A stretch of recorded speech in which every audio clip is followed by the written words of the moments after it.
And I'll go to full screen for you.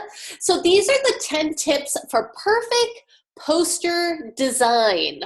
And, is every design going to be perfect? No, I mean, that's why we critique things. That's why we look things over. No design is ever perfect, perfect, perfect.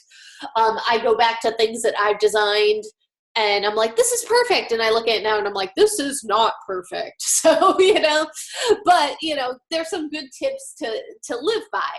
So number one, make it easy to read from a distance. If you're not sure if your poster is easy to read from a distance and you don't have access to a computer, make it full screen and get up and walk away from your computer and see how far you can walk before you can't make out what the headline is, what some of the details are. You probably wouldn't be able to read the fine print from far away.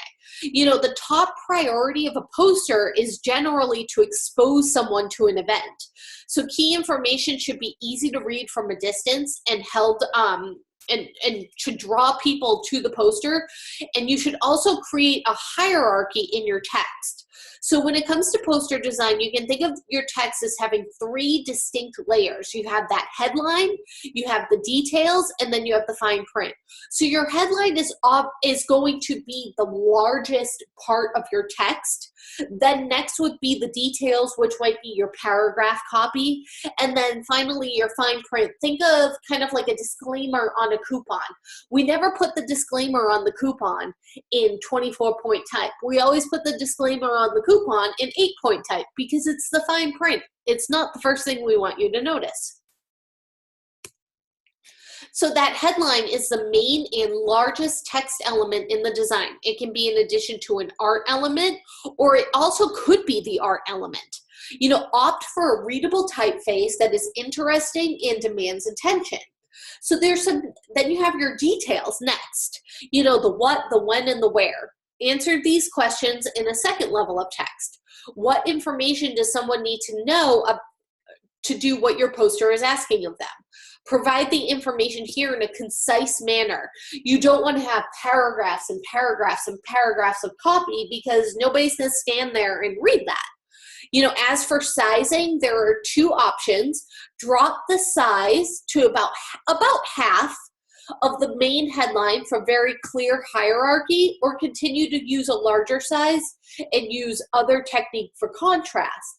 So the choice often depends on other elements and the importance of the secondary text. And then you have the fine print. This one explains itself.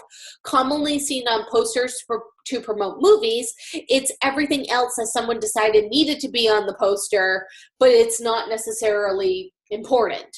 So make it small and keep it out of the way. So I'm going to pull up really quick a movie poster example. Let's see. Here's a good one. So this is for Inception.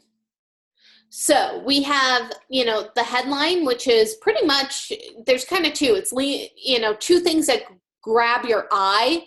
The name Inception with the logo, but then also Leonardo DiCaprio.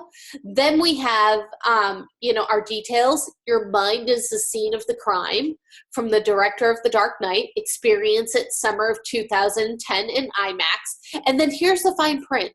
You almost can't even read it.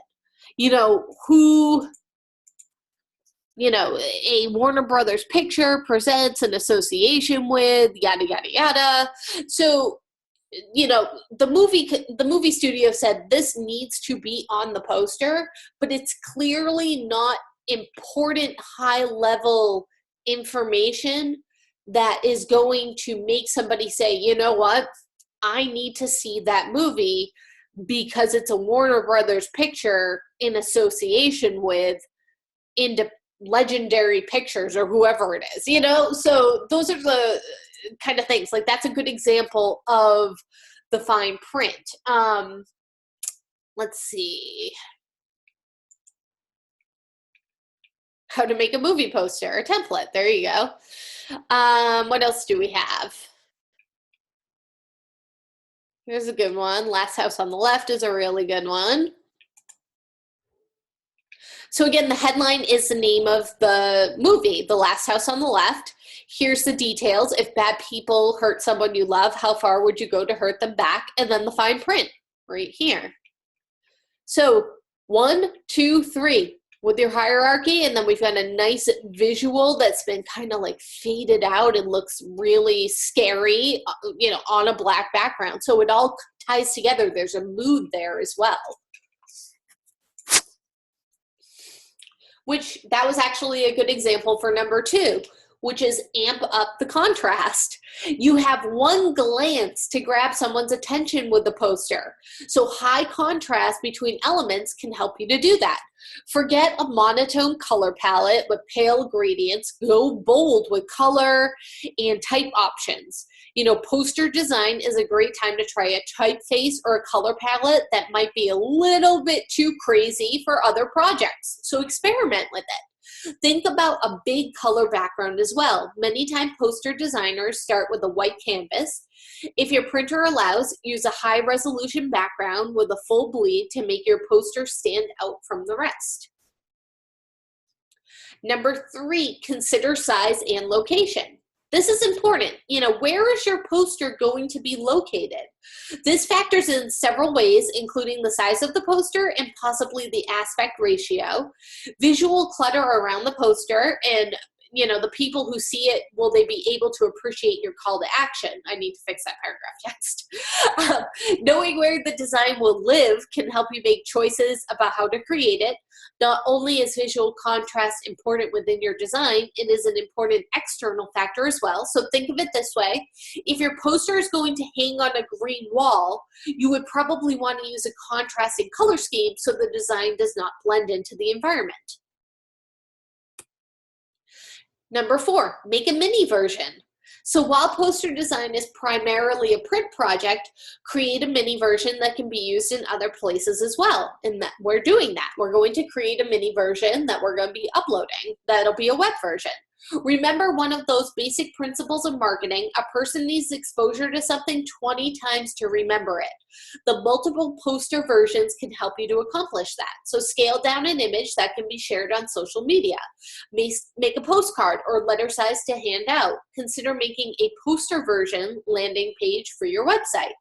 Create a version that can be sent via email. 5, use one big visual. Whether you choose a photo, illustration, or text, a dominant image is key. And just like the text, it needs to be readable from a distance.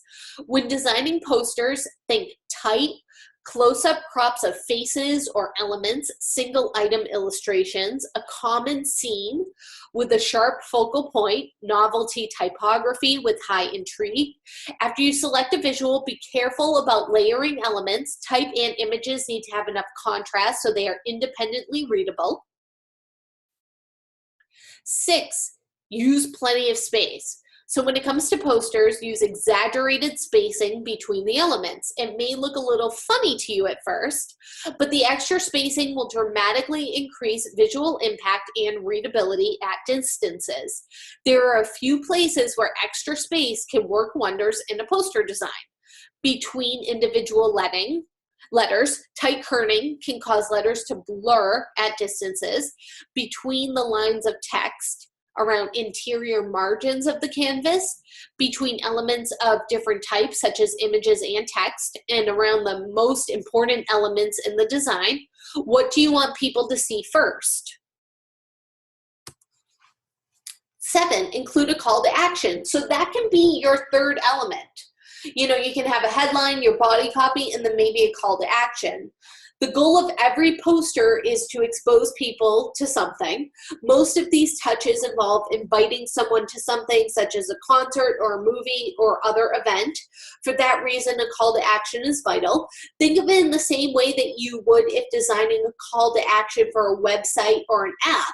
You would give it a high level of prominence on the design. Like call to actions on web pages are, you know, click here, you know, add to cart, sale, when you press on those buttons, clearance items.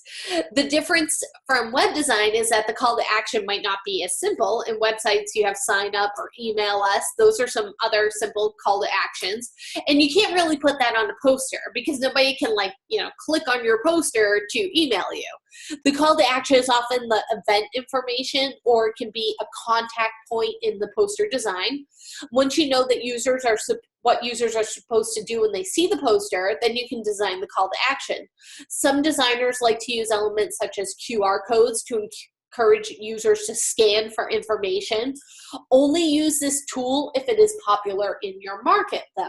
Not a lot of people have been using QR codes in the last couple of years. I feel like they were really cool 6, maybe 7 years ago. It was all the rage to use QR codes, but not so much anymore. But a lot of places, have an app. So maybe you would put the logo to your app on your poster and you would say, hey, find us in the App Store. Or you could put a QR code that went to the App Store to download your app, something like that. Create a focus with your typography. Poster design is one of those places where you can really go crazy with beautiful typography. Some of the best posters are made with type and color with no images or illustrations. Keep the same typography principles in mind that you would for any other project.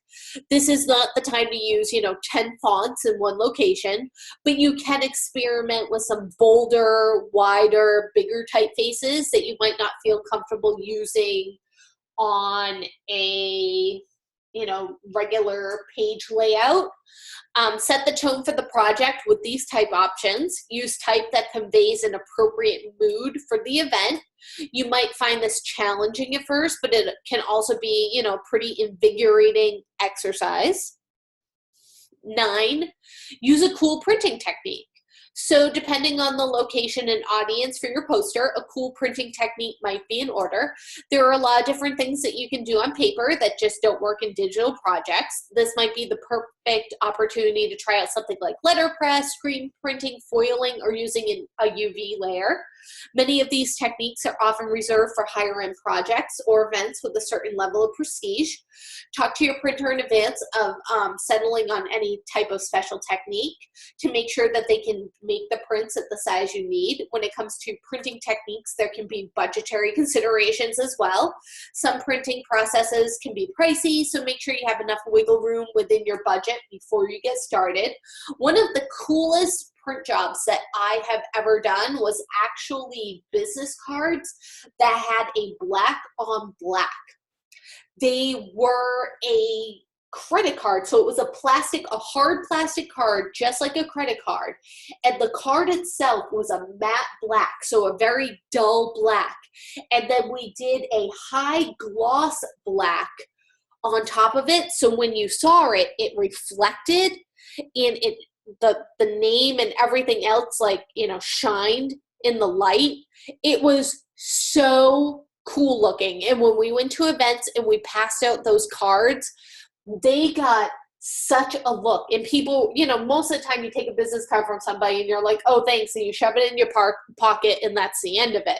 But every single person that we handed those business cards out to stopped and just looked at our cards and they were like, man, this is such a cool card. Where did you get these? And, I explained the process for designing them and how I work with the printer and everything else.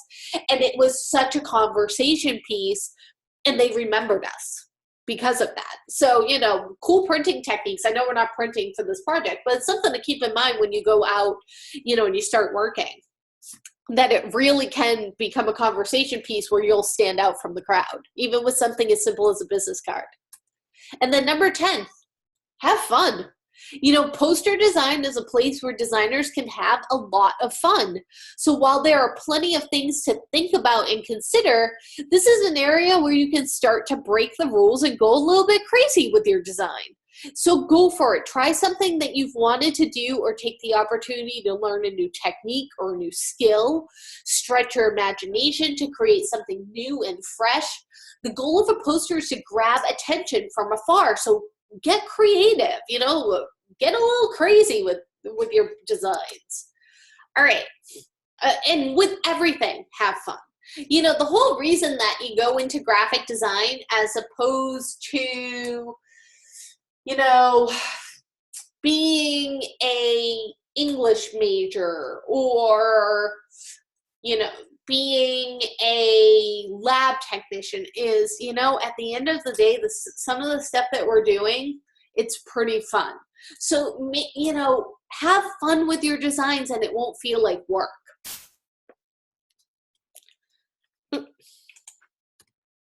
All right, so again, our final size for our poster needs to be 11 by 17. You need to create a new document in Photoshop. It can be vertical or horizontal. It should be 300 DPI, excuse me, and CMYK.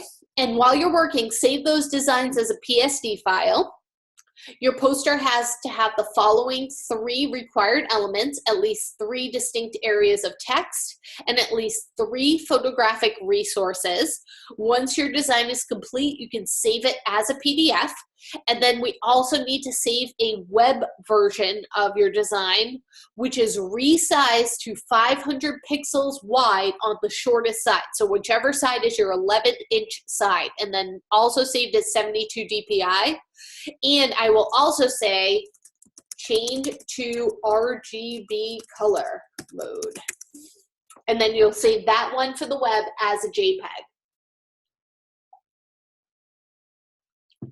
Okay, so I'm going to pause this recording and I'll start a new recording once we jump into Photoshop. So people who want to, you know, just go back and watch the Photoshop only version of the live session will be able to get right to it. Makes it a little bit easier for you guys. So hold on 1 second.